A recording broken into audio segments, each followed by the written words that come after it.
So in this video, I'm going to review two different types of double replacement reactions. I'm going to show you a precipitation reaction, and then I'm going to show you a neutralization reaction. So let's work on the precipitation reaction first. So it tells me I have calcium chloride, and it's reacting with silver nitrate. So I'm going to first write out my two compounds. So I've got calcium chloride. Calcium has a 2+ charge. Chloride has a 1- charge. So when I cross my charges, I get CaCl2. That's one of my reactants. My other reactant is silver nitrate. So silver has a 1+ charge. Nitrate has a 1- charge. So when I cross my charges here, I get AgNO3. Okay. Remember, when you're writing a double replacement reaction, you're going to completely switch partners. And so the way that that is done is simply with innies and outies. So my outies here are going to be calcium and nitrate. They're going to combine together. And then silver and chloride are going to react together. And the reason why I show this direction of arrows, when you write the products, remember your metal or your positively charged ion always has to go before your negatively charged ion. Okay, so let's recombine these. So I'm going to combine calcium and nitrate first. So calcium, remember, has a 2+ charge.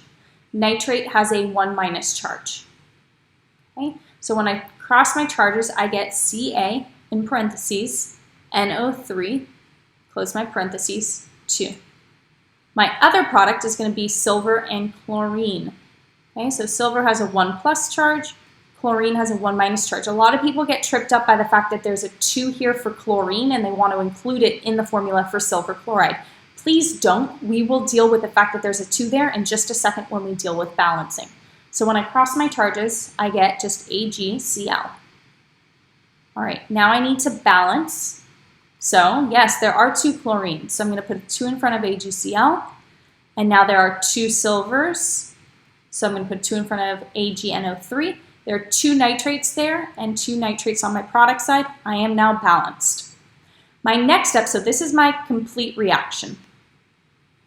But I ask you to write out the full and the net. So let's work on writing out the full.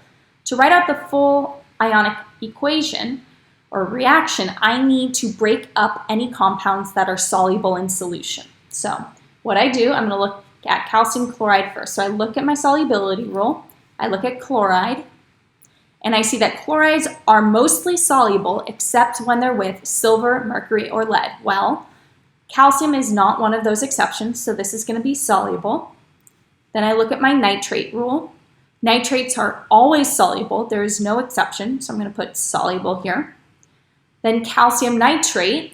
Nitrates are always soluble, no exception, so I'm going to put S for soluble. And then silver chloride. I look back at chloride. It says when it's paired with silver, it is an exception to the fact that it would normally be soluble. So if it's an exception, then that means it is insoluble. Okay, so all of my compounds that are soluble, I am now going to break up. Okay, so let's do that. Calcium ions, I've got 1 calcium ion, so 1 Ca2+. I've got 2 chloride ions, so notice that I'm getting rid of the subscript and putting it out front as a coefficient. And I could have written 1- or just minus, that's fine. I've got 2 silver atoms, 2 silver ions, 2 nitrate ions. Okay, I'm going to keep going. Calcium nitrate is also soluble, so I'm going to break it up as well. Calcium has a 2+ charge. I have 2 nitrate ions. Okay, and then notice silver chloride is insoluble, so it's going to stay together. Okay. To write the net ionic, I need to cross out anything that remains the exact same on both sides. So notice my calciums remain the same, my nitrates remain the same, and so what I'm left with is the following. 2 chloride ions are going to react together with 2 silver ions to produce 2 silver chloride molecules. Okay. Couple of quick notes. First of all, nitrate and calcium ions, those are known as spectator ions because they are just watching. They're present in the solution, but they don't actually do anything. Okay. Yes, you have a 2, and a 2 in your net ionic. If you want to simplify that to just Cl- plus Ag plus produces AgCl, you totally can. So this first reaction here that I just did, this is a precipitation reaction because silver chloride is going to be your precipitate. It is going to be your solid. Okay? Let's look at the next type of double replacement reaction. So it tells me aluminum hydroxide is going to react with nitric acid. So aluminum hydroxide, aluminum has a 3+ charge, hydroxide has a 1- charge. So aluminum Al and then OH3, remember your hydroxide needs to be in parentheses. Nitric acid, I'm given the formula for that. Okay, and that is going to produce, remember you're going to do, because this is a double replacement reaction, innies and outies. So aluminum is going to form a compound with nitrate, hydrogen with hydroxide. So aluminum has a 3+ charge, nitrate is 1-. So when I cross my charges, I get Al in parentheses NO3. Okay.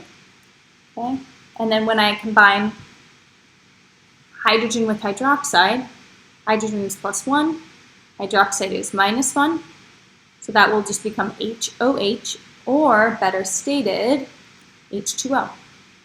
And notice I just asked for the complete reaction here. So you're done, except for balancing. So I have 3 nitrates on my product side, 1 on my reactant side, so I'm going to put a 3 in front here. Now, if you look, I've got 3 hydrogens from aluminum hydroxide, 3 from my nitric acid, so that's a total of 6. So I've got to put a 3 in front of water. Now I've got 3 oxygens. I've got 3 oxygens from here. And then I've got 3 nitrates on my reactant side and 3 nitrates on my product side. So this here is a neutralization reaction. And the reason why it's a neutralization reaction, aluminum hydroxide is a base. Okay? Nitric acid is obviously an acid. So when a base and an acid combine together, they neutralize each other to produce water and then some sort of ionic compound. And we call that ionic compound a salt.